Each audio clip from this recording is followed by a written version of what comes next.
Good evening. Welcome to South Asia Newsline. I'm Yeshi Chonzom. Here are the top stories we are tracking for you on Tuesday, the 14th of July. Delhi Chief Minister launches second plasma bank for COVID-19 patients in Indian capital. India set up a fake Ayodhya for Lord Ram, claims Nepal Prime Minister Oli.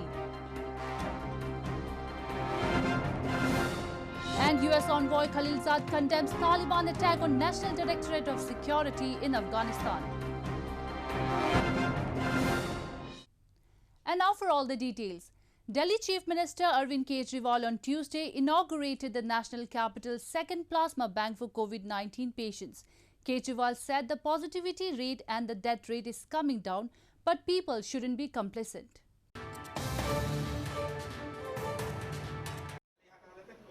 Delhi Chief Minister Arvind Kejriwal on Tuesday inaugurated the national capital's second plasma bank for COVID-19 patients at government-run Lok Nayak Hospital.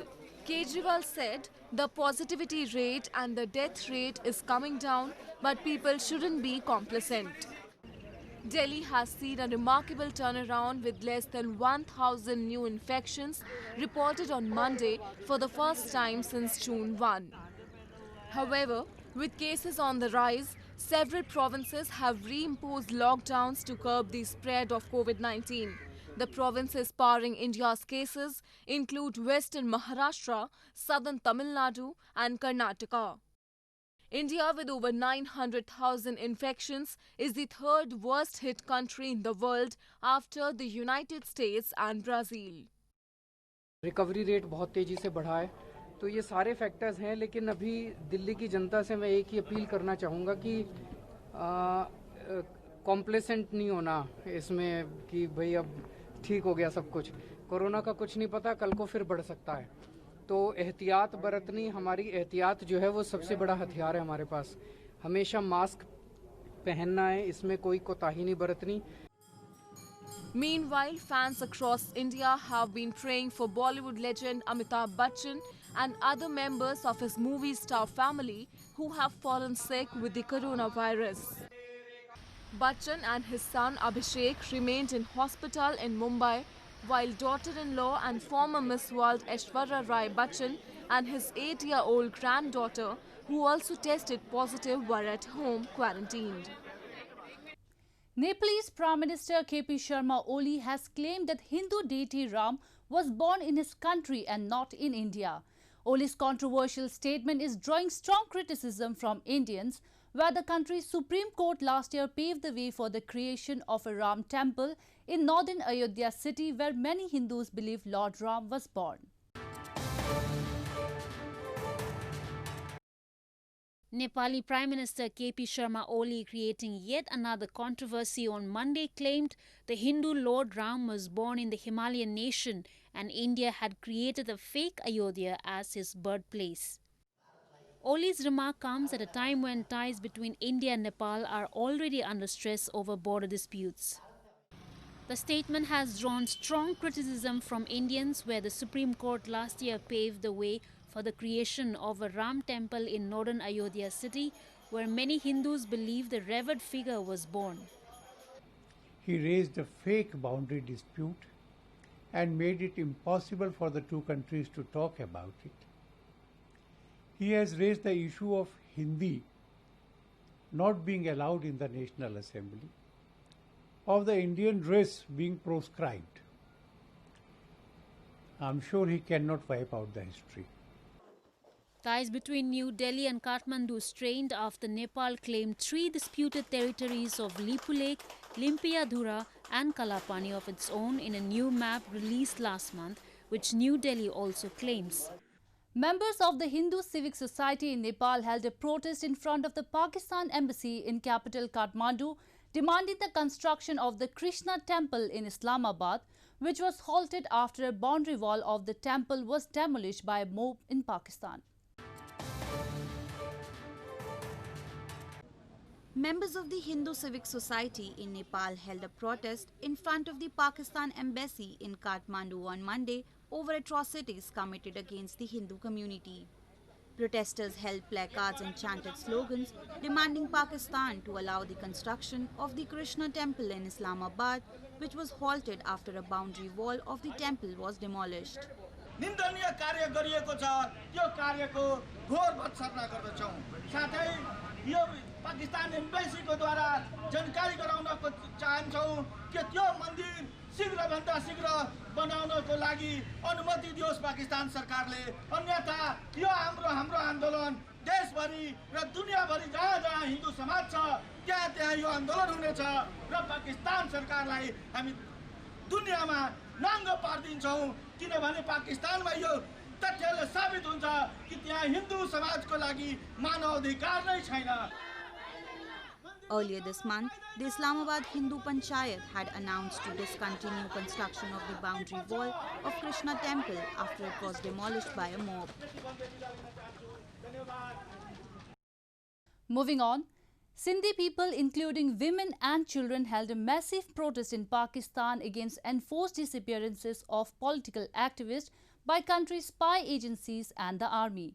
The demonstrators, holding posters of missing Sindhi political activists, demanded the immediate release of those abducted by security agencies. Sindhis, including women and children, held a massive protest in Nawab Shah city of Pakistan recently to denounce enforced disappearances of political activists by the country's spy agencies, including the ISI and the army. Protesters holding posters of missing Sindhi political activists participated in a march as they demanded the immediate release of those abducted by security agencies.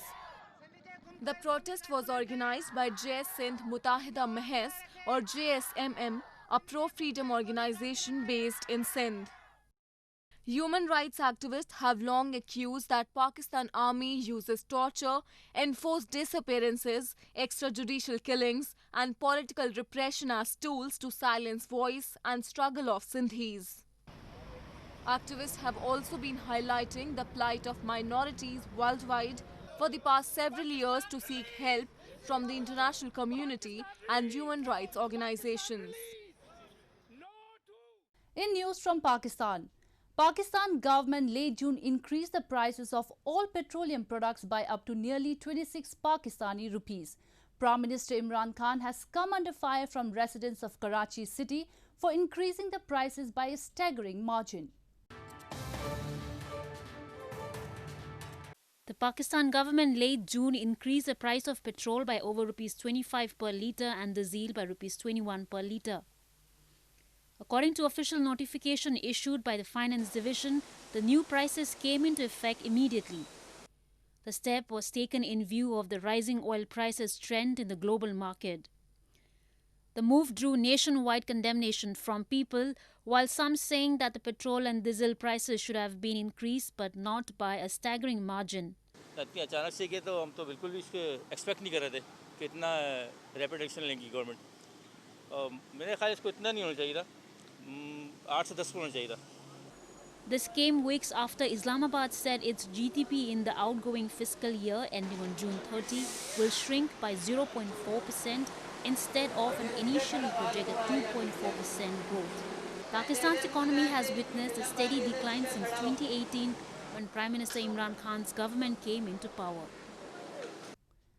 In news from Afghanistan, the US Special Envoy Zalmay Khalilzad has condemned the attack on Afghanistan's National Directorate of Security office, which killed at least 10 people on Monday, calling the incident unacceptable. The attack has been claimed by the Taliban and was the first of its kind after US-Taliban peace deal signed in February. The US Special Peace Envoy Zalmay Khalilzad in a tweet on Tuesday condemned the Taliban's attack on Afghanistan's National Directorate of Security or NDS office in Samangan province, saying, "The use of major explosives to detonate a vehicle in a provincial capital is unacceptable and will strengthen those who oppose peace and place into the hands of spoilers." Khalilzad asserted that all sides must reduce violence. A suicide car bomb explosion and ensuing gun battle claimed by the Taliban occurred on Monday in front of the NDS compound in Aibak city of northern Samangan.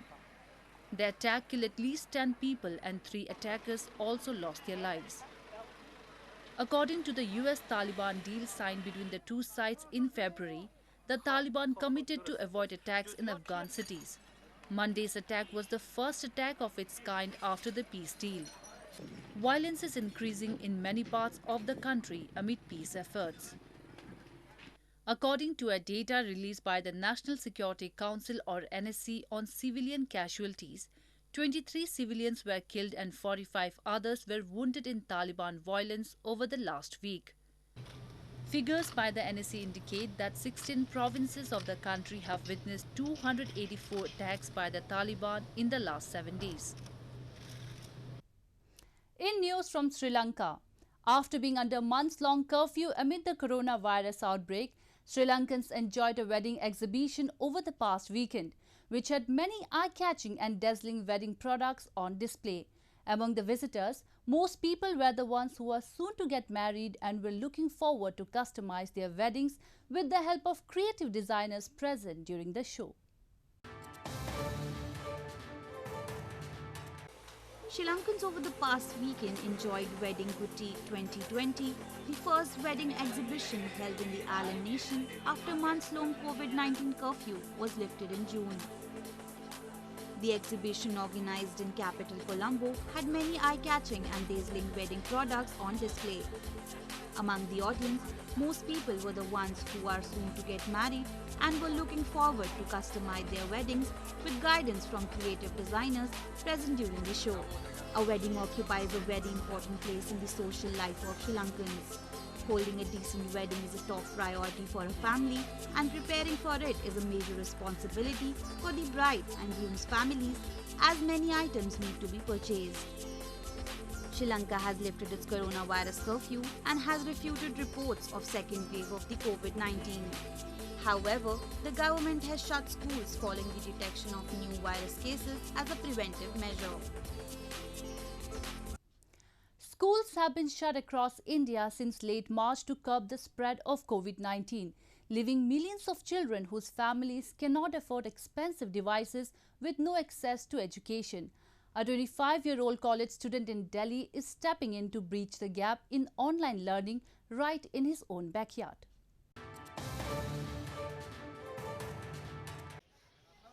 After a lockdown was imposed in late March to curb the spread of COVID-19, schools in India were shut down. The government decided to keep the schools closed and move classes online. For those who live in poor neighborhoods, living without basic necessities such as electricity and running water is the norm. But the absence of internet connectivity and laptops and smartphones means children losing out in their education. 25-year-old student Satyendra Pal is stepping in to fill this void by holding classes for his neighbors, propping up a whiteboard against a hut in the open air. जगह भी नहीं, ऐसे में इनके पास ना तो laptop है, कुछ के पास फ़ोन भी नहीं है और ये सब होने के बाद चार्जिंग की व्यवस्था नहीं है। ऐसे में फिर इनका कोर्स पीछे रह जाएगा। ये गरीब बच्चे हैं, इनको किस तरीके से इनका कोर्स पूरा कराना है, तो इस माध्यम से इनका कोर्स पूरा कराया जा रहा है। For the last 5 years, Pal had been teaching children from the neighborhood slums under a flyover bridge. But the lockdown meant he had to stop the classes. When online classes were introduced, Pal started getting requests from parents of children. India has begun easing its coronavirus lockdown, which was among the strictest in the world and left millions without work. Well, that's all we have for you from South Asia this evening. Now our viewers can watch the show on SouthAsiaNewsline.com. You can also visit us on Facebook.com/AsAsiaNewsline and follow us on Twitter @AsAsiaNewsline. That's all in tonight's edition. We'll see you same time tomorrow. Good night.